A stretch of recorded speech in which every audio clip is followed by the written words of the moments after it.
Hello అండి, ఆత్మీయులందరికీ నమస్కారం. మా వంటశాలకి పునఃస్వాగతం. ఈరోజు మనం ఆరోగ్యానికి ఎంతగానో దోహదపడే ఒక వెజిటేబుల్తో ఫ్రై చేసుకోబోతున్నాం. మరి అదేంటంటే బీట్రూట్ ఫ్రై. దాన్ని ఎలా చేసుకోవాలో, దాని తయారీ విధానం ఏంటో ఒకసారి చూద్దామా?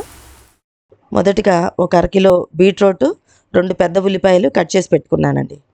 వీటి తాళింపులోకి జీలకర్ర, ఆవాలు, శనగపప్పు, పసుపు, కారము, ఉప్పు, ఓ 4 పచ్చిమిరపకాయల చీలికలు, ఎల్లిపాయలు, కరివేపాకు, సన్నగా తరిగిన కొత్తిమీర. ముందుగా పెనం పెట్టి పావుతోటి 1 నూనె పోసుకోవాలండి. అందులో ఆవాలు, ఆపై జీలకర్ర, తర్వాత శనగపప్పు, ముందుగా తయారు చేసి పెట్టుకున్న పచ్చిమిరపకాయలు, కరివేపాకు వేసేయాలండి.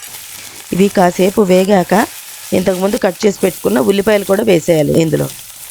ఈ ఉల్లిపాయలు కూడా కాసేపు వేగాక ఇందులో ఓ టీ స్పూన్ పసుపు, ఓ టీ స్పూన్ ఉప్పు వేసేయాలండి. వేసి బాగా తిప్పాలి, ఎర్రగా యాగనివ్వాలి.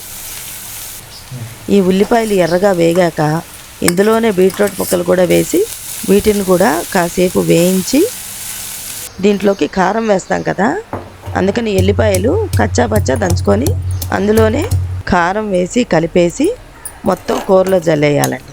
దీంట్లో ఆల్రెడీ పచ్చిమిరపకాయలు వేసాను కాబట్టి కొంచెం కారం అయితే సరిపోద్దండి. ఉప్పు కొంచెం తక్కువైందండి, అందుకని మళ్ళీ 1 టీ స్పూన్ ఉప్పు వేసాను. అలాగే సన్నగా తరిగి పెట్టిన కొత్తిమీర కూడా వేసేసి తిప్పేయండి. అంతేనండి. ఇది చపాతీల్లోకి బాగుంటుంది, రైస్లోకి అయితే కొంత చారు ఉంటే సరిపోతుంది. రక్తహీనతను తగ్గించి ఐరన్ను పెంచే బీట్రూట్ ఫ్రై రెడీనండి. ఇదండి ఈరోజు రెసిపీ.